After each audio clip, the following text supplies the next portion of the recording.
ఇక్కడైతే ముగ్గురు పిల్లలు అయితే వచ్చారు. అండ్ ఆ ముగ్గురు పిల్లలు కూడా మాకు న్యాయం చేయండి, తల్లి లేని పిల్లలం మేము, మాకు న్యాయం చేయండి, మా భూమిని అయితే కబ్జా చేసిండ్రు నాయకులు అని చెప్పి వాళ్ళైతే ఇక్కడ ప్లకార్డ్స్ పట్టుకొని మరి ప్రజా దర్బార్ ముందు అయితే నుంచున్నారు. ఫస్ట్ అయితే వాళ్ళతో మాట్లాడదాం. సో చెప్పమ్మా, ఎక్కడి నుంచి వచ్చావమ్మా? నల్లబెల్లి.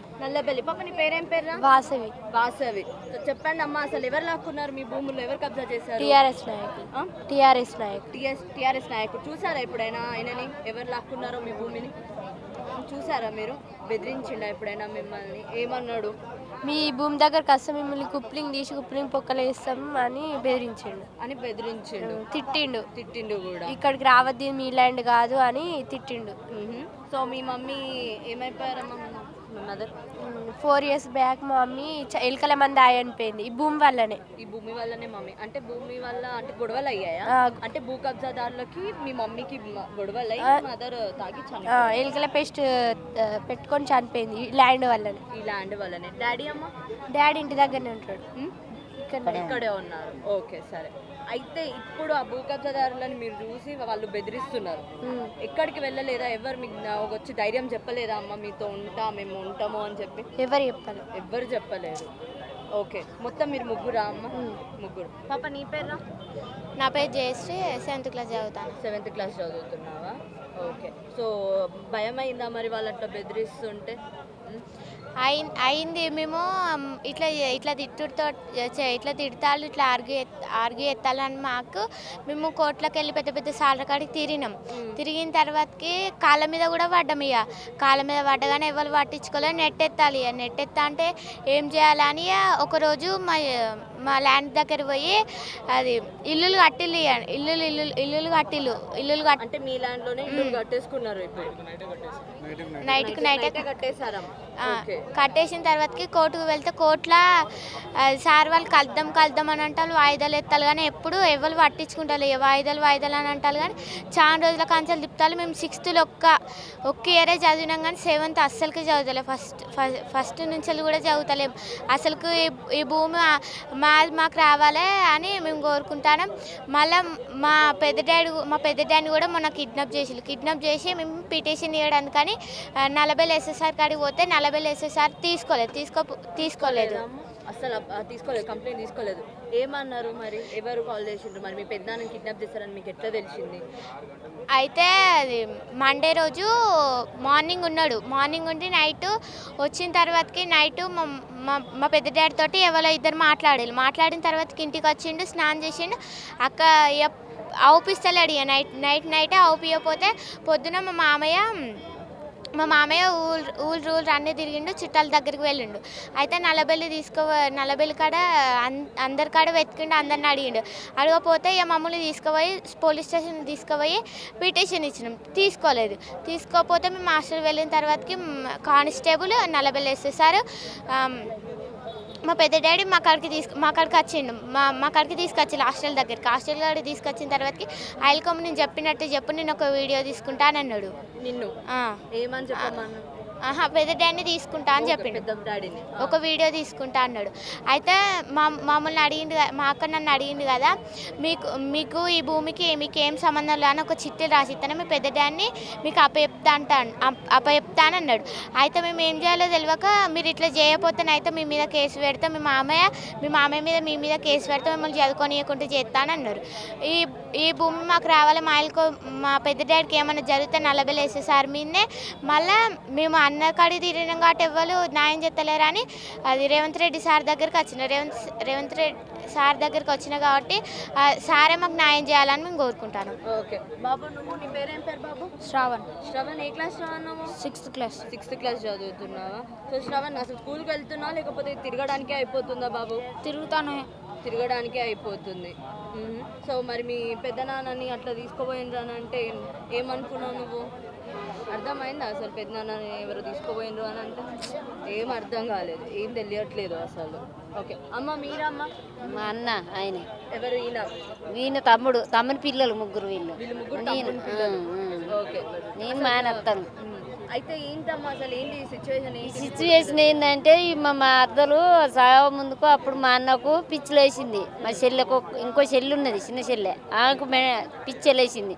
మా మమ్మీ ఉన్నది 5 సంవత్సరాలు అన్నారం కాడు ఇన్ని రోజులు.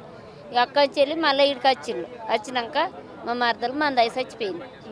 మా అందయ్య చచ్చిపోయినాక వీళ్ళ ముగ్గురు పేరు వినా ఉన్న పొలం ఆస్తి ఇల్లు అడుగు అన్నీ పిల్లల పేరు వినే చెందాలి, ఎవరికి వద్దు, అవకాశం లేదు. ఆ భూమి మునాకి ఇవ్వాలి, మునా పైసలు ముసలమ్మకి ఇవ్వాలి అని పెట్టిల్లు మా అమ్మకు. అంటే పెద్ద మనుషులు అందరూ కలిసి పిల్లల పేరు భూములు ఉండాలి అని గంగదేపల్లి పెద్ద మనిషి సర్పంచ్, నల్లవెల్లి రాజరావు సర్పంచ్ వాళ్ళందరూ పెద్ద మనుషులందరూ కలిసి మా మరదల పిల్లల పేరు వినా తల్లి లేదు కదా, తల్లి లేని పిల్లలు ఇది ఎవరికన్నా మునాకిట్ట మునా పైసలు ఇప్పుడు చెల్లి ఉన్నది, ఇంకో చెల్లె పిచ్చిలేసింది, ఈ ముసలమ్మ ఉన్నది, మునా పైసలు ముసలానికి ఇవ్వాలి ఎవరు పిల్లలకు రాసిండ్రు. రాసినాక ఇప్పుడు అన్న కొంచెం మైండ్ మంచిగా లేదు. ఆ అన్న 3 సంవత్సరాలు ఈ గంగదేపల్లిన వీళ్ళ మా రమణుల అత్తగారింటికానే ఉన్నాడు. మా మమ్మీ చచ్చిపోతే సుతా రాలే, ఈ తమ్ముడు రాలే, అన్న రాలే. అదే మెంటల్ పని చేసినోడైతే మా అవ్వ మా ఇంటికానే చచ్చిపోయిందని రాకపోనా రాలే, ఇంటికి అడుగుతా తీసుకుపోలే. నా కొడుకు నేను మా అక్క తీసుకుపోయి మా అమ్మను మేము దానం చేసుకున్నాం. అప్పుడు సుతా ఇంటికి తీసుకుపోలే, ఎవరికి ఇట్లా రాలే, మమ్మల్ని ఎవరు పట్టించుకోలే. ఈ పిల్లల పరిస్థితికి ఇట్లున్నది. ఈ అయ్యకాడికి వచ్చినా ఇది ఒకటి న్యాయం చేయాలి పిల్లలకు. సో ఇది ఇక్కడ పరిస్థితి మనం చూస్తే అర్థమవుతుంది కదా. పిల్లలు అసలు వీళ్ళకేం తెలుసు అని చెప్పి అయితే ఎవరైతే ఉన్నారో వాళ్ళు పిల్లల్ని అయితే బెదిరించి మరి వాళ్ళు అయితే మీ పెద్దనాన్నని కిడ్నాప్ చేశాము అని చెప్పి మరి అంత గట్టిగా చెప్తున్నారు అని అంటే ఏంటి, పిల్లలు అయితే ఏం చెయ్యలేరు అని చెప్పి వాళ్ళు అసలు అంత ధైర్యం ఉంటే అసలు అంటే పిల్లలు చిన్న పిల్లలు కదా, వాళ్ళు ఏం మాట్లాడతారని చెప్పి వాళ్ళు ఏం చెయ్యగలరు ఇక మమ్మల్ని అని అనుకున్నట్టున్నారు. అందుకని చెప్పి వాళ్ళైతే కబ్జా చేసిండ్రు. కానీ పిల్లలు అయితే చాలా స్టాండ్ తీసుకొని వాళ్ళైతే ధైర్యంగా మేము ముందడుగు వేస్తామని చెప్పి వాళ్ళు ఇక్కడికి వచ్చిండ్రు. సో రేవంత్ రెడ్డి గారు చూస్తున్నారు కదా, మీరైనా సరే కానీ ఖచ్చితంగా వాళ్ళు అసలు వాళ్ళ పెద్దన్న కూడా స్టిల్ ఇంకా వాళ్ళ కస్టడీలోనే ఉన్నారు.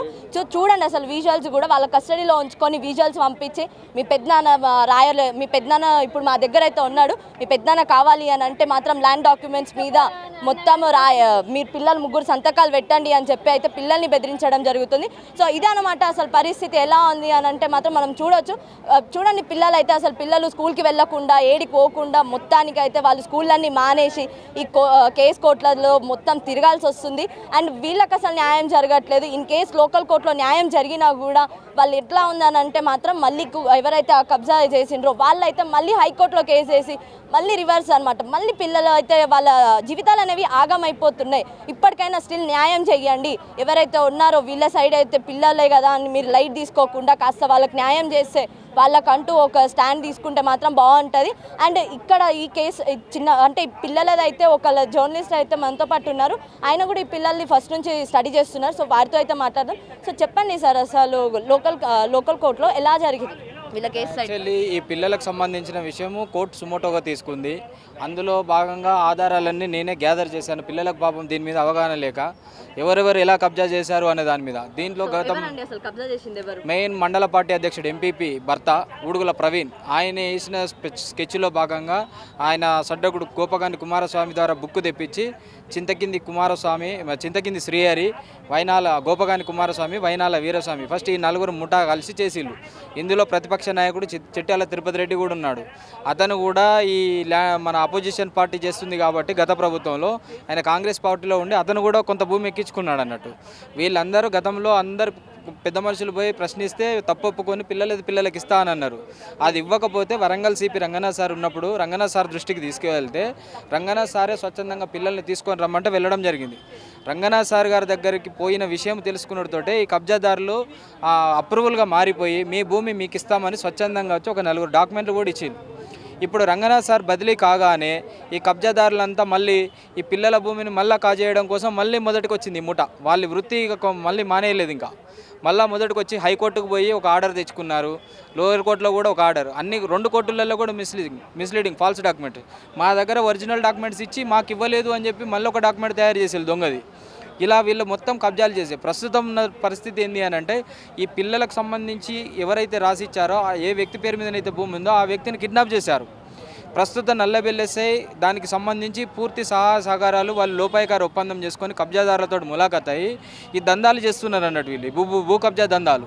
పిల్లల భూమి పిల్లలకు రాకుండా వీళ్ళకు పెద్ద దిక్కు ఎవరు లేరు కాబట్టి అది ఖచ్చితంగా కబ్జా చేయాలి, విలువైన భూమి అని చెప్పేసి వాళ్ళ ఆశలకు అత్యాశకు పోయి మళ్ళీ ఇదే చేస్తూ ఉన్నారు. ఇదే తంతు కొనసాగుతూ ఉంది వాళ్ళది. ఇప్పటికైనా మళ్ళీ వరంగల్కి ఐజీగానే ప్రమోషన్ అయ్యి రంగనాథ్ సార్ వచ్చారు కాబట్టి మళ్ళీ రంగనాథ్ సారే దృష్టి సారించేసి ఈ పిల్లలకు సంబంధించిన విషయం కూడా సార్ దృష్టిలో ఉంది కాబట్టి ఆ కబ్జాదారులను ఇమ్మీడియట్లీ పీడీ యాక్ట్ కేసు వేసేసి లోపల పెట్టేసేసి తక్షణమే నల్లబెల్లేసే నగేష్ను సస్పెండ్ చేయాలి. అంటే ఎస్ఐ కూడా అసలు కేసు తీసుకోవట్లేదు, మా పెద్దనాన్నని కిడ్నాప్ చేస్తానని చెప్పి పిల్లలు కూడా అంటారు. బట్ దాని మీద వాళ్ళు అసలు ఎలాంటి ఎక్నాలజ్మెంట్ స్లిప్ కానీ అసలు ఎఫ్ఐఆర్ కూడా ఫైల్ చేయలేకపోయారు సార్. చేయలేదు. నల్లబెల్లి ఎస్ఐని ఇదే నేను ప్రశ్నించాను. మీరు పిటిషన్ ఇస్తే తీసుకోవాలి, కోర్టులు కూడా చెప్తూ ఉన్నాయి, చట్టాలు కూడా ఉన్నాయి, మీరు చట్టాలకు మీ విధులకు విరుద్ధంగా వ్యవహరించకూడదు అని కూడా అడిగాను నేను. ఆయన ఎస్ఐ ఏమంటారు అన్నట్టు తాను ఒక్కడే వచ్చాడు ఒక్కడే వెళ్ళిపోయాడు అంటాడు. కానీ కబ్జా చేసిన వ్యక్తిలో ఒక అతను అన్న పైరవీలు చేస్తున్నాడు, అతను తీసుకొచ్చి ఎస్ఐ దగ్గర ఒక వీడియో రికార్డింగ్ చేసి వీళ్ళకు యాంటీ అగైనెస్ట్గా వీళ్ళంటే పిల్లలకు సంబంధించిన భూమి వాళ్ళకు చెందకుండా ఉండడానికి అగైనెస్ట్గా వీడియోలు చిత్రీకరిస్తూ ఆ పిల్లల భూమి పిల్లలకు చెందకుండా ల్యాండ్ గ్రాబర్స్కి సపోర్ట్ చేస్తూ ఉన్నాడు ఎస్ఐ. ఈ పిల్లలు వెళ్ళి మా పెద్దనాన్న మిస్ అయ్యాడు అని పిటిషన్ ఇస్తే అది రిఫ్యూజ్ చేసేయండు. పిటిషన్ ఇస్తే తీసుకోవాలి, సన్నిహిత రసీదు ఇవ్వాలి అనేది చట్టం. ఫ్రెండ్లీ పోలీస్ అని చెప్పేసి పెట్టిళ్ళు. ఎక్కడ జరుగుతుందండి పిటిషన్? సిపి దృష్టికి కూడా తీసుకుపోయినాం. ఈ పిటిషన్ మీ లోకల్ ఎస్ఐ పిటిషన్ రిఫ్యూజ్ చేశారు, యాక్సెప్ట్ చేయట్లేడు ఆయన అని చెప్పేసి అదే రోజు తీసుకొని పోయినాం. అసలు వీళ్ళు పోలీస్ స్టేషన్కి రాలేదని అబద్ధం ఆడతాడు ఎస్ఐ. ఎంత దారుణం అండి! ఏ సమాజంలో ఉన్నాం, ఏ వ్యవస్థలో ఉన్నాము? నీ సీసీటీవీ ఫుటేజ్ది. నువ్వు దొంగవు కాదు కదా, నువ్వు ల్యాండ్ గ్రాబర్ సపోర్ట్ చేస్తలేవు కదా, నువ్వు నిజాయితీ పడవు కదా, నువ్వు వాళ్ళు వేసిన ఎంగిల్ మెతులు కాచిపడలేవు కదా. ఈ పిల్లల కోసం చూడు, ఆ పిల్లలు ఎంత రోదన చేస్తున్నారో చూడు, వాళ్ళకు తల్లి లేదు. ఇలాంటి వ్యక్తుల భూమి కబ్జా చేయడానికి కొంచెమన్నా ఉండాలి కదా. మీరంతా రాజకీయంగా ఉన్నారు, తప్పొప్పుకున్నారు, వాళ్ళ భూమి వాళ్ళకి ఇవ్వడానికి మీకు ఎందుకు ధైర్యం రావట్లేదు? మళ్ళీ ఇస్తా అని ఒప్పుకున్న మీరే ముందుకు ఎందుకు రావట్లేరు? మళ్ళీ ఎందుకు ఈ ఆలోచన వచ్చింది, దుర్బుద్ధి ఎందుకు వచ్చింది మళ్ళీ కబ్జా చేయాలి అని? ఇది చింతకింది కుమారస్వామి అనే వ్యక్తి మళ్ళా ఒక ముఠా ఆయన మొత్తం ఇవే దందాలు చేశాడంట. ఈ కబ్జాదారులతోటి టైఅప్ అయ్యి ఆ పిల్లల భూమి పిల్లలకు రాకుండా ఉండడం కోసం అన్ని ఫేక్ ఆధారాలు సృష్టించి చేస్తూ ఉన్నాడు ఆయన. బెదిరిస్తూ ఉన్నాడు. ఆ పిల్లలను కూడా బెదిరించేసి మీరు ఈ భూమికి సంబంధం లేదని ఎస్ఐ రాసియమని అడిగిండట. ఆయన విధులు నిర్వర్తిస్తాడా, రియల్ ఎస్టేట్ వ్యాపారం చేస్తాడా? మరి ఆ యూనిఫామ్ తీసేసి రియల్ ఎస్టేట్ వ్యాపారం నువ్వు కూడా దందా చేసుకో, వాళ్ళతో పాటు జైలు వేసేటప్పుడు నిన్ను కూడా వేస్తారు. అంతే కదా, నువ్వు పోలీస్ డ్యూటీ చేసడం ఎందుకు? ఆ యూనిఫామ్ తీసేసి ఆ కబ్జాలే చేసుకో నువ్వు కూడా. అదే రంగనాథ్ సార్ లాంటి ఆఫీసర్, మంచి హానెస్ట్ ఆఫీసర్ వచ్చినప్పుడు నీకు కూడా లోపలేస్తారు. ఇక అప్పుడు తెలుస్తుంది నీకు కబ్జా చేసుడు అంటే ఏందనేది కథ. ఇది నా దృష్టికి వచ్చి సంవత్సరం అవుతుందండి. పిల్లలు మాత్రము 4 సంవత్సరాల నుంచి తిరుగుతూ ఉన్నారంట. సో నా దృష్టికి సంవత్సరం వచ్చినప్పటి నుండి ఒక కొలిక్ వచ్చింది, అప్రూవల్గా మారిళ్ళు, రిటర్న్ కూడా కొంతమంది ఇచ్చిళ్ళు. ఇప్పుడు ఆ ఇచ్చిన వ్యక్తులు మళ్ళీ ముసలైన కిడ్నాప్ చేసేసి ఇదంతా దందా కొనసాగిస్తారు మళ్ళీ. ఇదన్నమాట ఇక్కడ పరిస్థితి. మనం చూసుకుంటే కనుక అర్థమైంది కదా, ఇక్కడైతే ఈ పిల్లలైతే ఏం చెయ్యలేరు అనే ఒక థాట్ తోటి అయితే వాళ్ళు వచ్చిండ్రు. ఫస్ట్ వాళ్ళు అప్రూవల్గా ఎక్కడైతే లోకల్ జడ్జి ఉన్నారో ఆ జడ్జి ముందరైతే మేము అప్రూవల్గా మారిపోయామని చెప్పేసి మారిపోయి మళ్ళీ వాళ్ళకి అసలు ఏం జరిగిందో తెలియదు. ఏం పోతుంది, పిల్లలే కదా, ఎవరు వస్తారు, మళ్ళీ ఎవరు అడుగుతారు మనల్ని అని అనుకున్నట్టున్నారు. సో జడ్జి ముందర ఒప్పుకున్నట్టే ఒప్పుకొని మళ్ళీ తర్వాత హైకోర్టుకు వెళ్ళి వాళ్ళ మీదనే మళ్ళీ ఎలా అని అంటే రివర్స్ కేసు వేసి మళ్ళీ పిల్లల్ని కూడా బెదిరిస్తున్నారు. చూడండి అసలు ఎంత దారుణం అంటే అంత దారుణం అని అనుకోవచ్చు. అసలు హ్యుమానిటీ గ్రౌండ్స్ అనేవి లేకుండా పోయినాయి. ఎవరికైనా సరే కనీసం మినిమం ఎథిక్స్ కానీ ఏది లేకుండా వాళ్ళు ఇష్టం వచ్చినట్టయితే వాళ్ళు బిహేవ్ చేయడం జరుగుతుంది. అండ్ వాళ్ళ మీద అసలు ఎలాంటి కేసు వేయాలని అనుకుంటున్నారో ఏమో. అసలు ఆ భూ కబ్జాదారు ఎవరైతే ఉన్నారో వాళ్ళకే తెలియాలి అసలు ఏమని వేస్తారు, ఎలా అనేస్తారు ఆ పిల్లల మీద కేసు. వీళ్ళ కబ్జా చేసిందని వేస్తారా ఆయన రిటర్న్గా, అసలు ఏది అర్థం కావట్లేదు. అలాంటి సిచ్యువేషన్ అయితే ఉంది. అండ్ వన్ మోర్ థింగ్, ఇక్కడ ఫస్ట్ ఏంటిదని అంటే ఫస్ట్ వాళ్ళ పెద్దనాన్న కూడా ఇప్పుడు పిల్లల్ని అయితే చూసుకునేది కేర్ టేకర్ వాళ్ళ పెద్దనాన్న. అండ్ అలాంటి వాళ్ళ పెద్దనాన్నని కూడా ఇప్పుడు వాళ్ళు తీసుకొని వెళ్ళిపోయారు. సో పిల్లలు అయితే ఇక్కడ వాళ్ళు ఎలాంటి సిచ్యువేషన్ అంటే మాకేం అర్థం కావట్లేదు, మాకు హెల్ప్ చేయండి అని అయితే ఈరోజు ప్రజా దర్బార్కి అయితే వచ్చారు. సో ఖచ్చితంగా గవర్నమెంట్ అయితే ఎంత వీలైతే అంత తొందరగా వీళ్ళ మీద అంటే వీళ్ళవైతే రెస్పాండ్ అయితే బాగుంటుంది వీళ్ళ ఇష్యూల మీద అని చెప్పి అయితే ఇక్కడ చెప్పడం జరుగుతుంది.